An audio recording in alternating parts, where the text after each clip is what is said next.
오늘 주신 하나님 말씀 베드로후서 3장 8절에서 13절 말씀 한성지 권사님께서 봉독하시고 오늘의 메시지가 전해지겠습니다.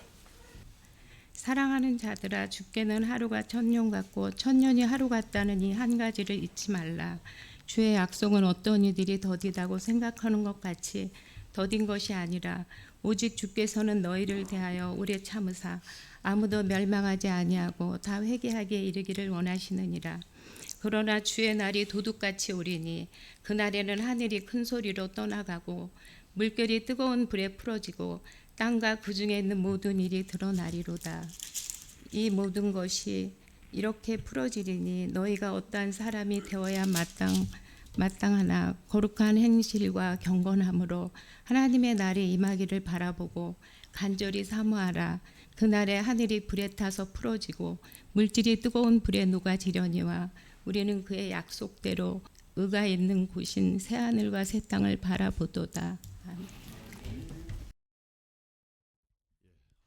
해마다 대림절을 맞으면 읽게 되는 시가 한 편 있는데 지금도 투병생활 중이신 이혜인 수녀의 다시 대림절이라는 시 오늘 주보 1면에 나와 있습니다. 우리 같이 한번 읽어보도록 하겠습니다. 다 같이 읽겠습니다. 당신은 그렇게 오시렵니까? 때가 되면 어김없이 떠오르는 밝고 둥근 해님처럼 당신은 그렇게 오시렵니까? 기다림밖엔 가진 것이 없는 가난한 이들의 마음에 당신은 조용히 사랑의 태양으로 뜨시렵니까?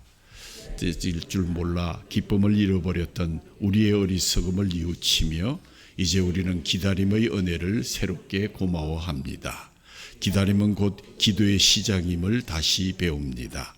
마음이 답답한 이들에겐 문이 되어주시고 목마른 이들에겐 구원의 샘이 되시는 주님, 절망하는 이들에겐 희망으로, 슬퍼하는 이들에겐 기쁨으로 오십시오. 앓는 이들에겐 치유자로, 갇힌 이들에게는 해방자로 오십시오. 이제 우리의 기다림은 잘 익은 포도주의 향기 꿰고 목과 낙기의 소리를 냅니다. 어서 오십시오, 주님. 우리는 아직 온전히 마음을 비우지는 못했으나 겸허한 갈망의 기다림 끝에 꼭 당신을 뵙게 해주십시오. 우리의 첫 기다림이며 마지막 기다림이신 주님, 어서 오십시오. 촛불을 켜는 설레임으로 당신을 부르는 우리 마음에 당신을 사랑하는 데서 비롯된 환한 기쁨이 피어오릅니다. 아멘.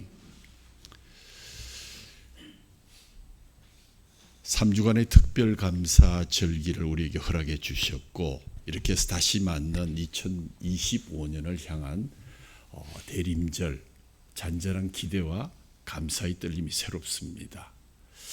오늘 아침 우리 등록교인 중에 가장 어린 서진이가 이 5개의 초 중에 첫 번째 초를 점등했습니다.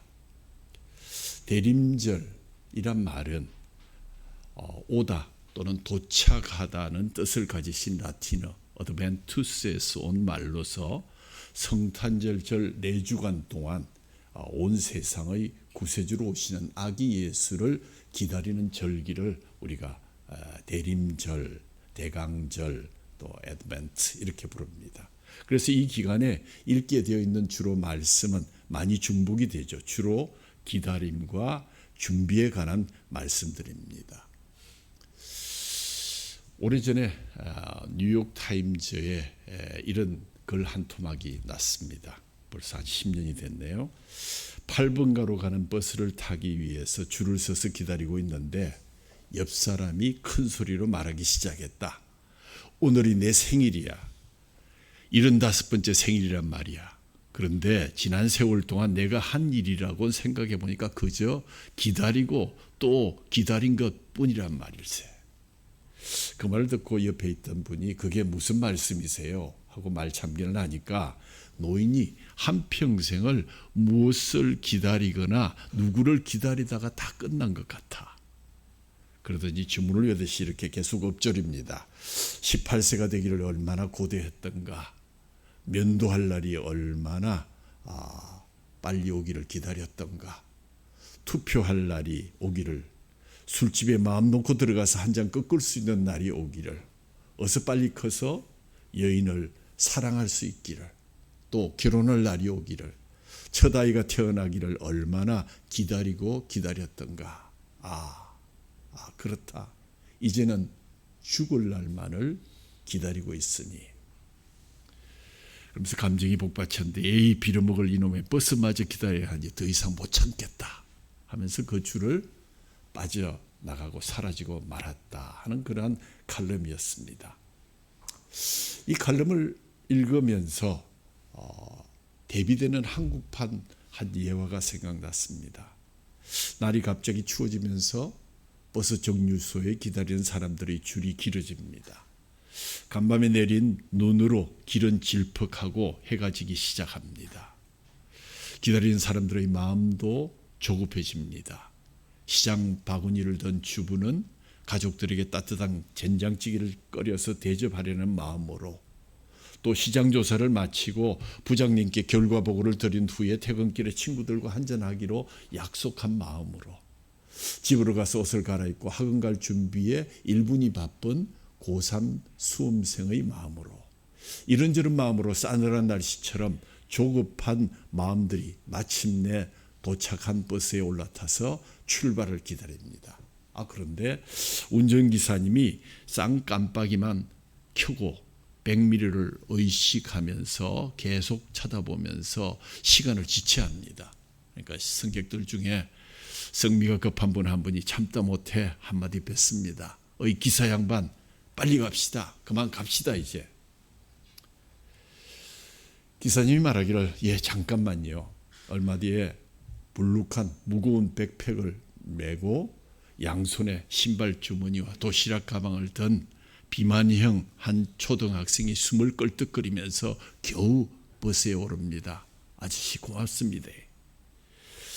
이때 기사님이 승객들에게 던진 말씀, 오래 기다리게 해서 죄송합니다. 그러나 때로 버스도 승객을 기다릴 때가 있습니다. 곰곰이 생각해 보면 사람들만 버스를 기다리는 것이 아니라 때로 버스도 사람을 기다릴 때가 있다는 말씀은 깊은 여운을 남기는 그러한 예화입니다. 두 예화를 들으면서 하나는 인생의 기다림이 연속이다. 어머니 뱃속에서 10달을 기다린 끝에 태어나서 어린 시절에는 어른이 되기를 그렇게 기다렸고, 어른이 되어서는 성공할 날을 기다렸고, 노인이 되어서는 죽을 날을 기다리고, 실제로 인생에는 크고 작은 기다림으로 가득 차 있구나 하는 그런 생각하게 됐고, 또 다른 하나는 인생을 잘 살아낸다는 얘기는 결국 잘 기다리는 사람이다. 농부가 추수 때까지 기다리지 못하고 설익은 열매를 따버리면 농사를 망치게 되는 것이요, 낚시꾼이 고기가 미끼 물기를 기다리고 있다가 낚싯대를 당긴다면 그걸 기다리지 못하고 당겨버리면 결국 고기를 잡을 수 없는 것과 같은 이치입니다. 그래서 인생의 기다림, 적당한 그 시간을 기다린다는 것은 얼마나 중요한 것인지요. 때로 우리만 기다리는 것이 아니라 우리가 애타게 기다리는 것 또는 그런 사람이 우리보다 더 조급한 마음으로 우리를 기다린다는 사실을 우리의 삶에 적용해 보면 어떨까? 때로 버스가 사람을 기다릴 때도 있습니다. 우리 그리스도인의 인생에 더더욱 기다림이 참으로 중요합니다. 잘 아시다시피 우리의 믿음 자체, 신앙생활 자체가 바로 기다리고 있기 때문입니다. 기다림에 관한 육하원칙이 뭡니까? 누가, 언제, 어디서, 무엇을, 어떻게, 왜 기다리는가? 저는 오늘 이 본문에서 중요한 것이 무엇일까? 누가 기다리는가? 그것 중요합니다. 그것은 아마 다음 주일에 동일한 이 본문으로 말씀을 드리려고 합니다. 언제 기다릴까? 어디서 기다릴까? 무엇을 기다릴까? 그렇습니다. 무엇을 기다리는 것에서 우리가 실패하면 어떻게 기다리든, 왜 기다리든, 누가 기다리든, 언제 기다리든 그것이 무슨 의미가 있겠습니까? 그래서 오늘은 대림절 첫째 주제로 무엇을 기다리는가 하는 것을 여러분과 함께 나누고자 합니다. 성경에는 기다림에 실패해서 인생을 실패한 사람들도 많이 등장하죠. 그중에 대표적인 인물이 사울입니다. 사울은 왕이지 제사장은 아니었습니다. 사무엘 제사장이 오게 되어 있었는데 오래 기다렸지만 무슨 일인지 오지를 않았고 그때 블레셋이 쳐들어오고 있었습니다. 사울 왕은 하나님께 기도하면서 자신이 직접 제사를 드립니다. 왕은 제사를 주관할 수 없도록 되어 있습니다. 뒤늦게 사무엘이 와서 묻습니다. 어째서 왕이 제사를 드리나이까? 사울이 대답하기를 제사장은 오지 않고 블레셋은 쳐들어오고 있어서 자기가 대신 드렸다고 대답했습니다. 그때 사무엘이 한 유명한 말이 있죠. 순종이 제사보다 낫습니다. 그리고 그때부터 왕에서 물러나게 할 때를 기다렸고 그래서 성경은 사울을 실각시키게 됩니다. 기다리지 못해서 실패한 대표적인 인물이 바로 사울로 이야기된 것도 바로 그러한 연유입니다. 그런가 하면 반대로 기다림을 잘해서 승리한 자들이 있습니다. 대표적인 인물이 아마 아브라함이 아닐까 그런 생각해 봅니다. 나이 75세에 하나님의 약속의 말씀을 받았고 내가 너로 큰 민족을 이루고 내게 복을 주어 내 이름을 창대하게 하겠다. 아브라함이 이 말씀을 믿고 순종해서 가족들을 데리고 낯선 땅 가나안으로 이주를 했습니다.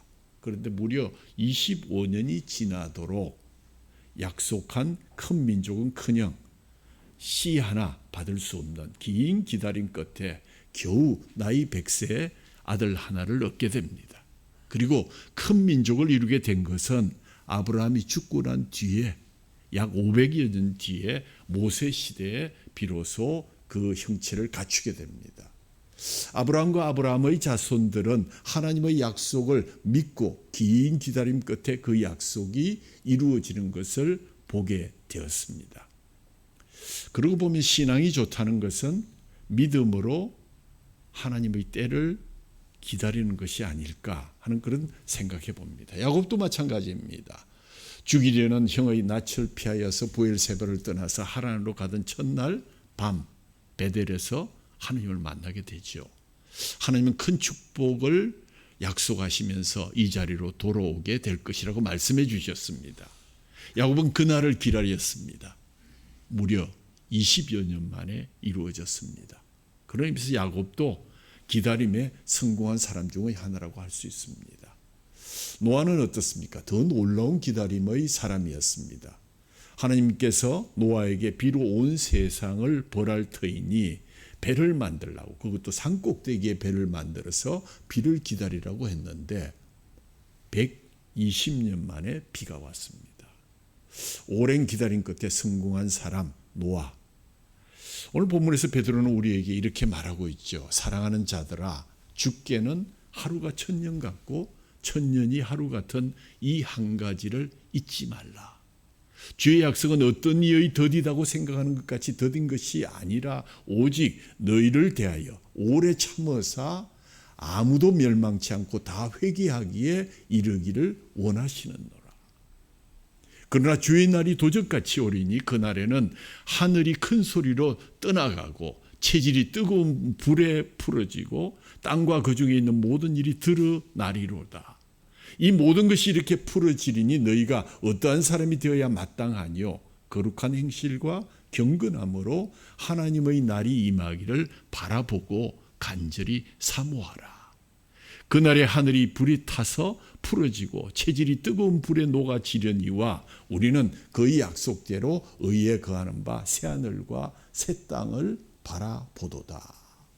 오늘의 핵심 구절은 하나님의 날이 임하기를 바라보고 간절히 사모하고 기다려라. 무엇을 기다려야 된다? 하나님의 날을 기다리라는 것입니다. 하나님의 날이 무엇입니까?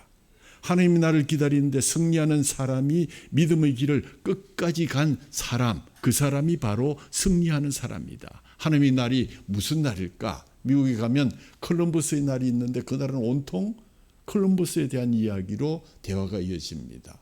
예를 들면 우리나라가 3.1절이면 온통 유관순 이야기를 하게 되는 것과 비슷합니다. 우리는 그렇다면 하나님의 날을 기다려야 하는데 하나님의 날이 임하기를 바라보고 간절히 사모하면서 기다려라. 오늘 육하원칙에서 무엇을 기다려라? 하나님의 날을 기다려라 하는 말씀에 우리가 주목해야 하는 것입니다. 하나님의 날이 무슨 의미일까? 본문을 중심으로 간단하게 살펴보고자 합니다. 하나님은 오래 참으시는 분이십니다. 하루가 천년같이 천년을 하루같이 참으시는 분. 하나님은 오래 참으사 모두가 회개하고 천국으로 돌아오기를 기다리시는 분이십니다. 그래서 베드로가 앞에 말한 것처럼 사랑하는 자들아, 주께는 하루가 천년 같고 천년이 하루 같은 이 한 가지를 잊지 말라. 주의 약속은 어떤 이의 더디다고 생각하는 것 같이 더딘 것이 아니라 오직 너희를 대하여 오래 참으사 아무도 멸망치 않고 다 회개하기에 이르기를 원하시느니라. 베드로가 말하기를 하나님만큼 잘 참으시는 분은 세상에 없다.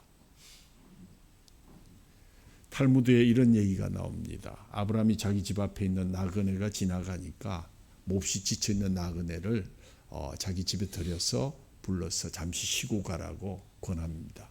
아브라함 속으로는 내가 이 사람을 전도를 해야 되겠다. 그래서 아브라함이 사라에게 부탁해서 시원한 우유와 빵을 나그네에게 대접하면서 빵과 우유를 먹는 나그네에게 아브라함이 다가가서 묻습니다. 당신은 음식을 먹을 때 하나님께 기도하지 않습니까?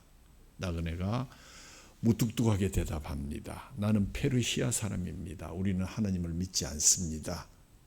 불을 숭배합니다. 우리는 하나님께 감사의 기도를 드릴 줄 모릅니다.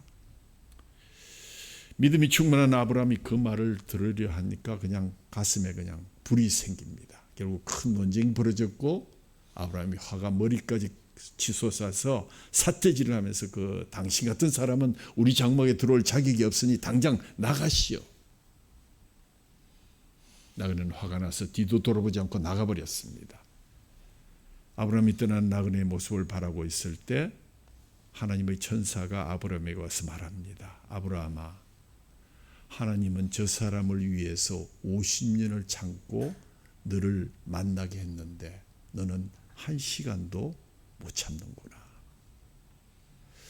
이 말을 들은 아브라함이 너무나 부끄러워서 이후로부터 아브라함은 모든 것을 기다리기로 작정하고 또 참아내었습니다. 그러나 하나님은 언제까지나 무한히 참으시는 분은 아니십니다. 참는 한계가 있습니다. 언제까지? 예수님이 재림하시는 심판의 날까지만 딱 참으시는 분이십니다. 하나님은 오래 참으시다가 한번 정하면 냉정한 심판대에 서시게 되고 바로 그 날이 하나님의 날이라는 것입니다. 어떤 목사님이 이런 빈정거리는 글을 쓰셨더라고요. 서울에 사는 사람이 지옥에 간다는 것은 대단히 성공적인 사람이다. 왜냐하면 서울에는 8,000여 개의 교회가 있고 그 교회를 요리조리 피해 다닌 것이 얼마나 성공적인가. 지옥 가는 것이 오히려 기적이다. 남산에 올라가서 붉은 십자가를 그렇게 많이 보고도 나는 안 봤어, 나는 못 봤어 라는 말을 하면서 80년 동안 그 십자가를 성공적으로 피해 다니는 것, 얼마나 노련한 사람인가. 한국에 예수를 믿는 사람이 4분의 1이라고 하는데 어느 곳을 가더라도 예수 믿는 사람을 만나게 될 터인데 그런데 만나서 전도를 받아도 나는 안 들었어, 나는 잘 몰라, 다음에. 그래야 지옥을 가게 됩니다. 라디오를 틀더라도 어쩌다가 한 번씩 잡혀지는 기독교 방송, 극동 방송을 아예 무시해야 합니다. 길을 가다가도 누군가 손에 전도리를 주면 이딴 것 안 봐 해야만 비로소 지옥에 갈 수 있습니다. VIP 초청잔치에 초청을 받아가면서도 나는 초청 절대로 못 가. 죽여봐라 내가 가는가. 비로소 무사히 지옥까지 갈 수 있는 이 사람은 대단한 사람입니다. 그러니까 서울에 살면서 7, 80세가 되기까지 예수를 믿지 못하고 죽는다는 것은 굉장한 순발력을 가진 사람들이다. 목사님이 글을 써도 참 아주 얄밉게 쓰시기는 쓰셨네요. 우리 그리스도인들은 하나님의 날이 임하기를 간절히 사모하면서 사는 날입니다. 한없이 참으시는 하나님이 그 참음을 끝내시는 날, 그날이 하나님의 날입니다. 밖에서 이를 갈며 슬피 울 수밖에 없는 날이 오게 될 것 분명히 경고하셨습니다.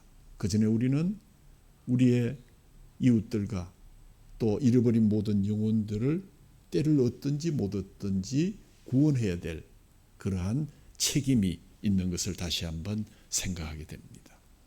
두 번째로 하나님의 날은 예수님께서 재림하시는 날이다. 베드로가 이렇게 말하죠.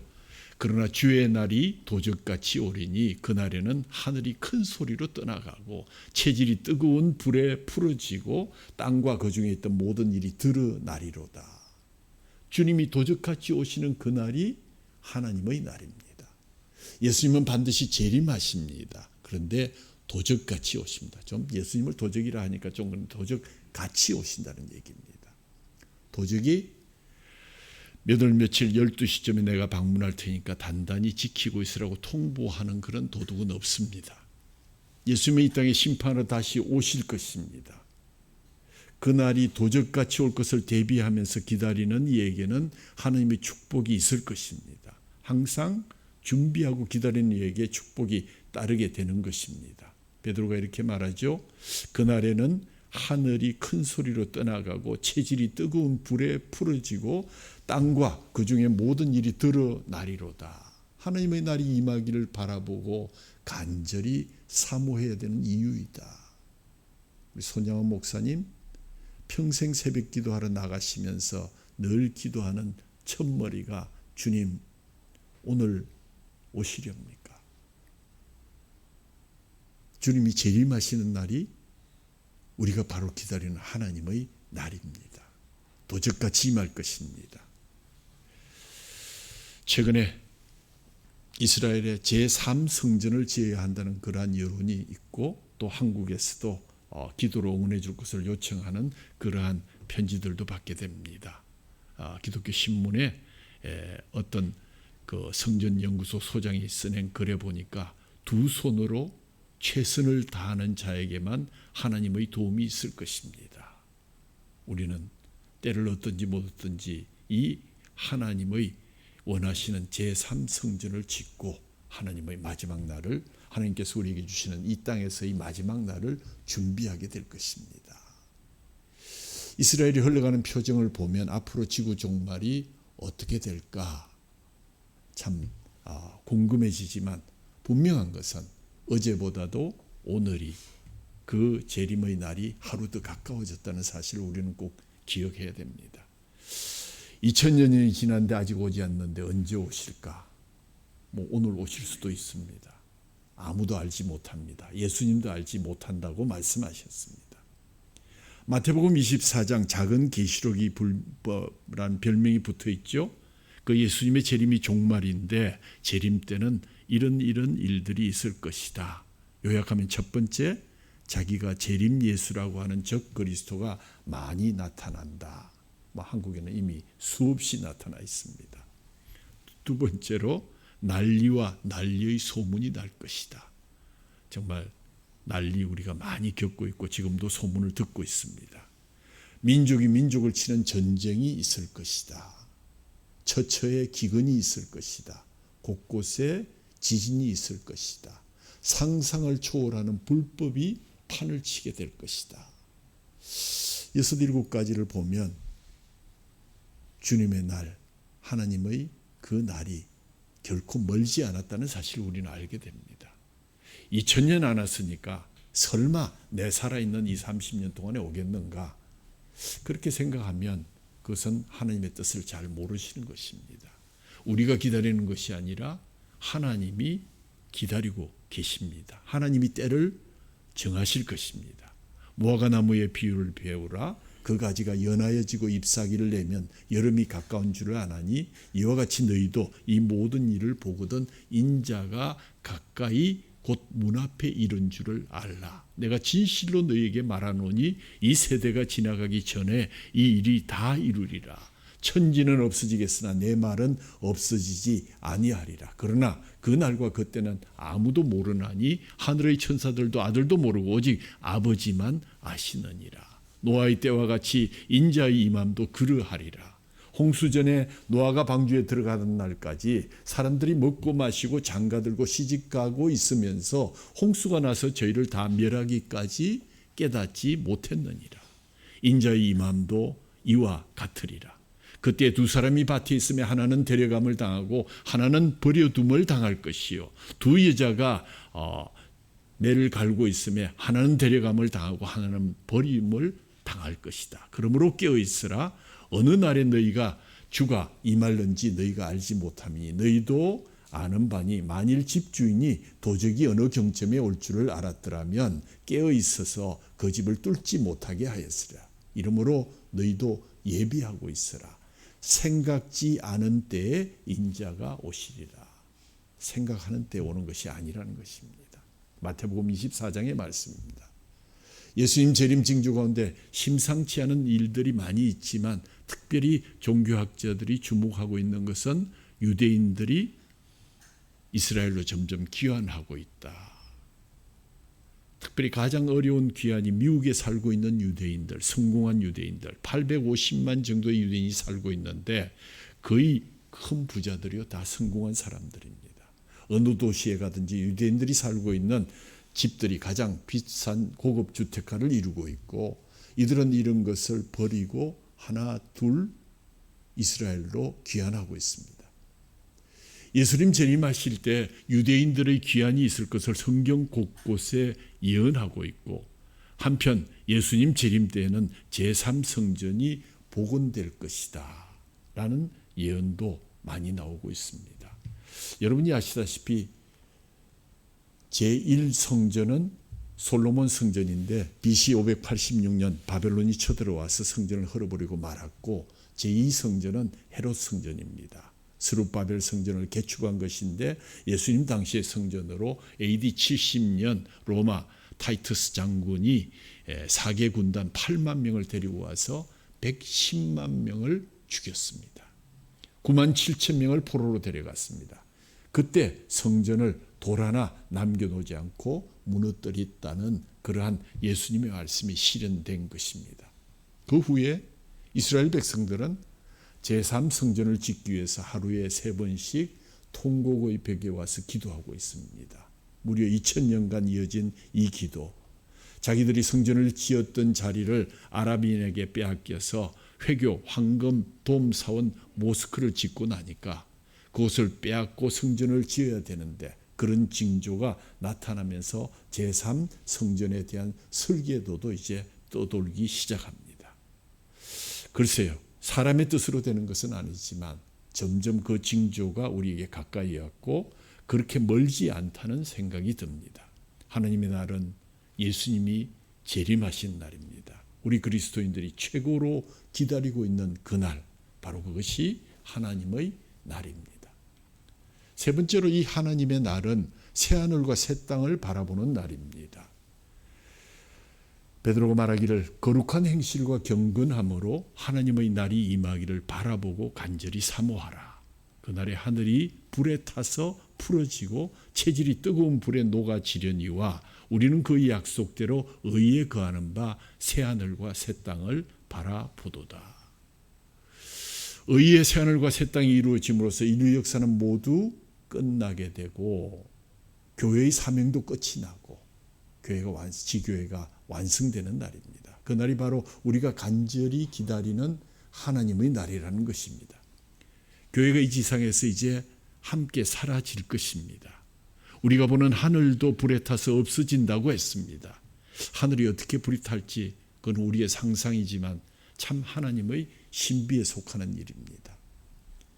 본문 12절 하반절과 13절에 그날에 하늘에 불에 타서 풀어지고 물질이 뜨거운 불에 녹아지려니와 우리는 그 약속대로 의가 있는 새하늘과 새 땅을 바라보도다.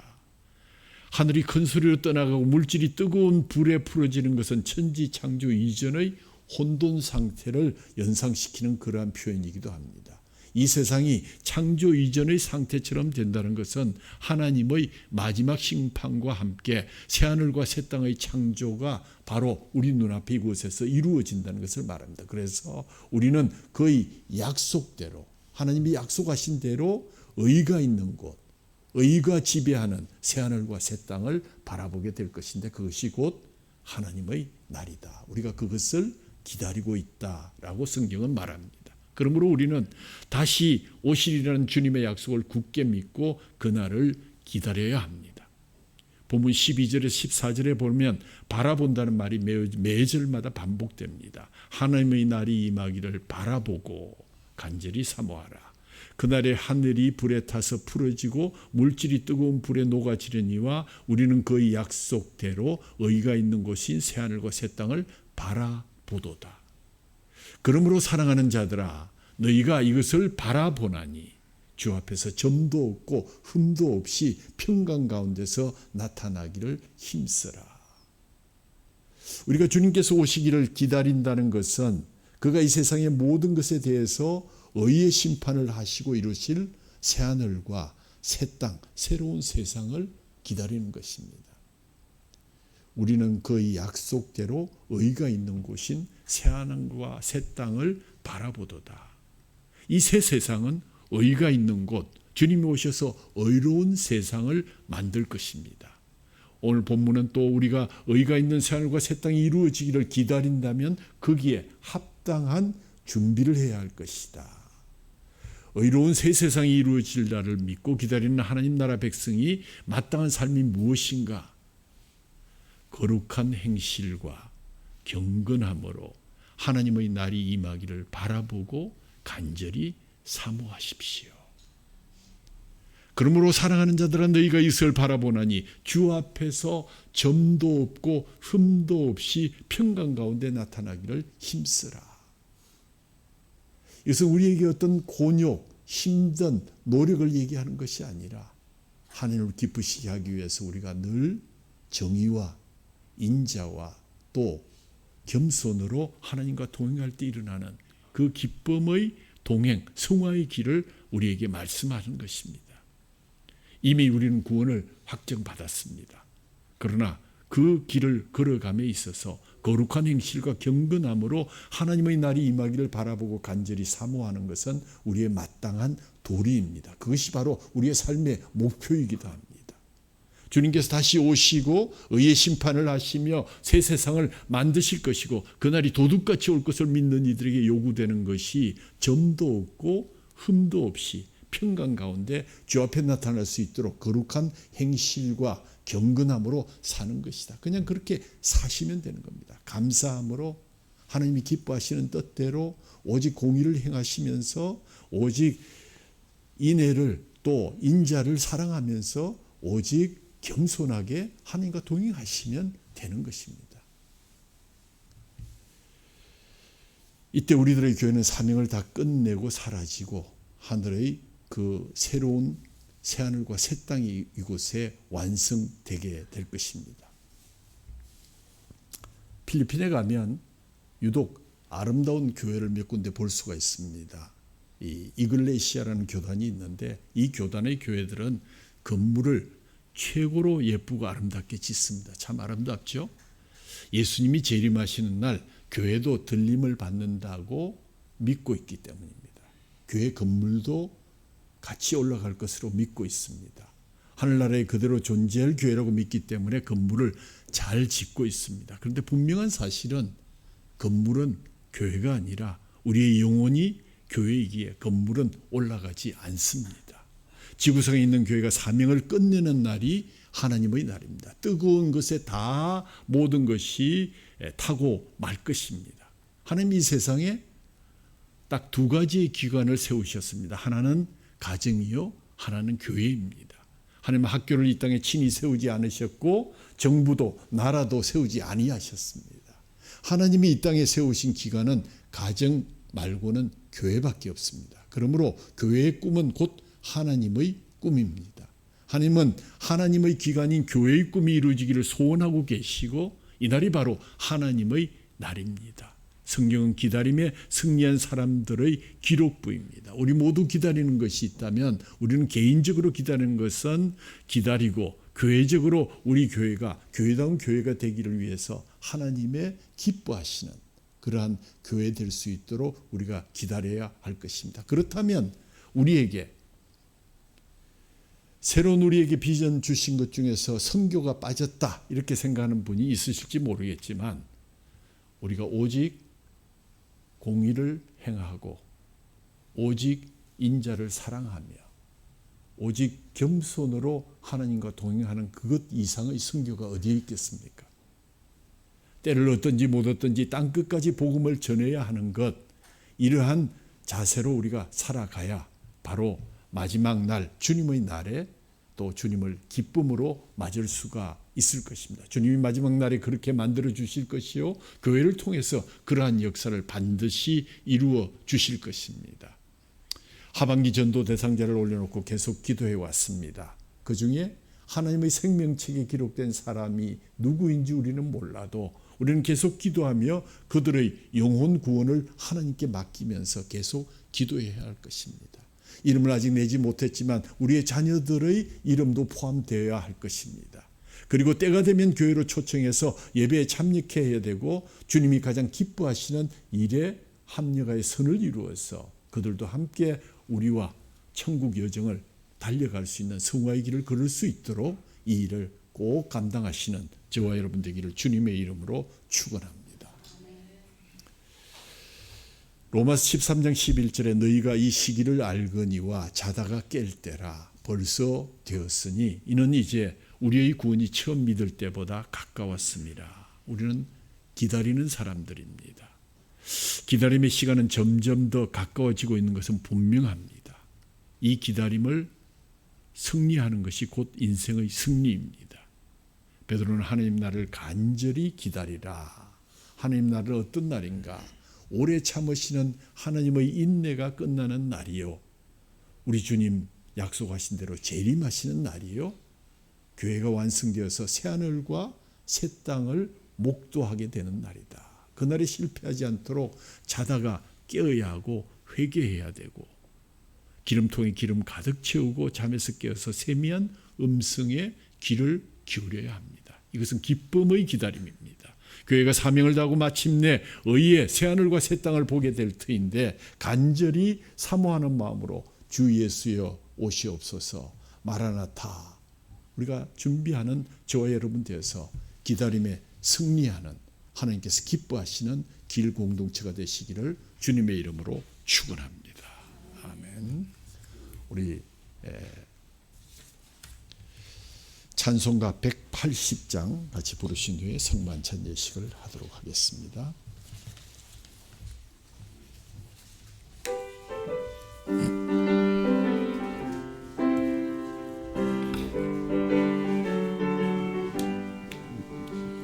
하나님의 나팔 소리 천지 진동할 때에 예수 영광 중에 구름 타시고 천사들을 세계 만국 모든 곳에 보내어 구원받은 성도들을 모으리. 나팔 불 때 나의 이름 나팔 불 때 나의 이름 나팔 불 때 나의 이름 부를 때에 잔치 참여하겠네. 무덤 속에 잠자던 자 그때 다시 일어나 영화로운 부활 승리 얻으리. 주가 택한 모든 성도 구름 타고 올라가 공중에서 주의 얼굴 외우리. 나팔 불 때 나의 이름 나팔 불 때 나의 이름 나팔 불 때 나의 이름 부를 때에 잔치 참여하겠네. 주님 다시 오실 날을 우리 알 수 없으니 항상 기도하고 깨어 있어서 기쁨으로 보좌 앞에 우리 나가서도록 그때까지 참고 기다리겠네. 나팔 불 때 나의 이름 나팔 불 때 나의 이름 나팔 불 때 나의 이름 부를 때에 잔치 참여하겠네. 하나님 아버지 감사합니다.